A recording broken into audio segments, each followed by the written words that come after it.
আগামী 12ই ফেব্রুয়ারি সারা বাংলাদেশে জাতীয় নির্বাচন হবে। আমরা নিশ্চয়ই কোনো বাংলাদেশের একটি রাজনৈতিক দলকে ভোট দিব, তাই না?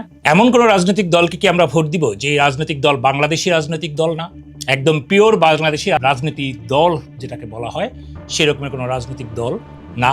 বাংলাদেশে এরকম একটি রাজনৈতিক দল আছে যার অনেকগুলো বিশ্বের অনেক দেশের বিস্তার আছে, বাংলাদেশে তার একটি শাখা মাত্র। তো এইরকম একটি শাখা রাজনৈতিক দলের নাম হচ্ছে বাংলাদেশের জামাতে ইসলাম, যারা কথায় কথায় বাংলাদেশ পন্থী বলে, অথচ তাদের ইতিহাস তাদের মধ্য থেকেই আমরা দেখার চেষ্টা করব। ছাত্র সংবাদ একটি প্রকাশনা, এই প্রকাশনাটা কাদের জানেন? বাংলাদেশ ইসলামী ছাত্র শিবিরদের।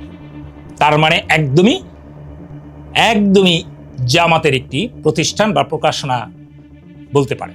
তো এখানে গত 27শে জানুয়ারি 2023-এ গাজী নজরুল ইসলাম বাংলাদেশের জামাতে ইসলাম সংগঠন, আন্দোলন ও ভবিষ্যৎ নামে একটি ফিচার লেখে। চলুন আমি একটু সেই জায়গায় থেকে একদম হুবহু আপনাদেরকে পড়ে শোনাই। বাংলাদেশ জামাতে ইসলামী বাংলাদেশ এর পরিবর্তিত নাম দলটির প্রতিষ্ঠাতা মরহুম মাওলানা সাইয়েদ আবুল আল মওদুদী 1941 সালে জামাতে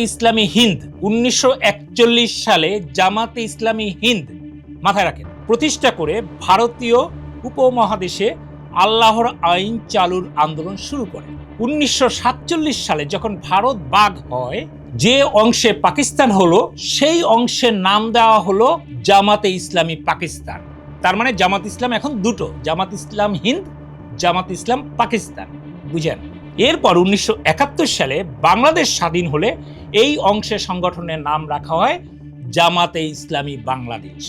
এই মুহূর্তে জামাতে ইসলামী নামে জামাতে ইসলাম হিন্দ, জামাতে ইসলামী পাকিস্তান, জামাতে ইসলামী বাংলাদেশ, এবং এদের ভিন্ন রূপে পৃথিবীর বিভিন্ন দেশে ভিন্ন নামেও এই ধরনের একই রকমের রাজনৈতিক সংগঠন আছে। তার মানে কি দাঁড়ানো?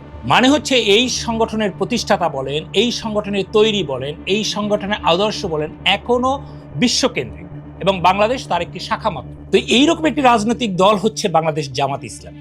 অন্যদিকে দেখুন, বাংলাদেশের জাতীয়তাবাদী দল বিএনপি মাটি এবং মানুষের মধ্য থেকে তৈরি হয় একটি রাজনৈতিক দল, যার প্রতিষ্ঠাতা শহীদ রাষ্ট্রপতি জিয়াউর রহমান, যার জন্ম বাংলাদেশে, মৃত্যু বাংলাদেশে। 1978 সালের 1 সেপ্টেম্বর এই দলটি প্রতিষ্ঠা হয়। পুরোপুরি বাংলাদেশপন্থী একটি রাজনৈতিক দল। প্রতিষ্ঠার পর থেকে এই পর্যন্ত বাংলাদেশের যে কোনো পক্ষে, বাংলাদেশের পক্ষে যতগুলো আন্দোলন সংগঠিত হয়েছে সেই সমস্ত আন্দোলনের নেতৃত্ব দিয়েছিল এই রাজনৈতিক দলটি। এই রাজনৈতিক দলের বদোন্নতায় বাংলাদেশে আজ বহুদলীয় গণতন্ত্র বিদ্যমান। পুরোপুরি বাংলাদেশি একটি রাজনৈতিক দল হচ্ছে বাংলাদেশের জাতীয়তাবাদী দল, আর জামাত ইসলামী হচ্ছে একটি আন্তর্জাতিক রাজনৈতিক দলের একটি শাখা মাত্র। প্রিয় দর্শক, প্রিয় ভোটাররা, আপনারা সিদ্ধান্ত এবার আপনারা একটি আন্তর্জাতিক দলের, একটি রাজনৈতিক শাখার, একটি দেশের শাখার দলকে আপনারা ভোট দিবেন, নাকি একদম বাংলাদেশের মানুষ এবং মাটি থেকে তৈরি হওয়া রাজনৈতিক দল বাংলাদেশের জাতীয়তাবাদী দলকে ভোট দিবেন? সিদ্ধান্ত আপনার। আপনি যদি বাংলাদেশপন্থী হন, বাংলাদেশের সেই প্রথম থেকে, যখন থেকে 71 থেকে এই পর্যন্ত সব জায়গায় যেখানে বাংলাদেশের পক্ষে দেখবেন সেই দল হচ্ছে বাংলাদেশের জাতীয়তাবাদী দল। আশা করব আপনারা 12ই ফেব্রুয়ারি সারাদিন ধানের শীষে ভোট দিন। ধানের শীষের প্রতিটা জায়গাতে বাংলাদেশ জাতীয়তাবাদী দল আছে। আপনারা আপনাদের সুচিন্তিত মতামত ধানের শীষের পক্ষেই দিবেন, এই বিশ্বাস আমার আছে। আল্লাহ হাফেজ।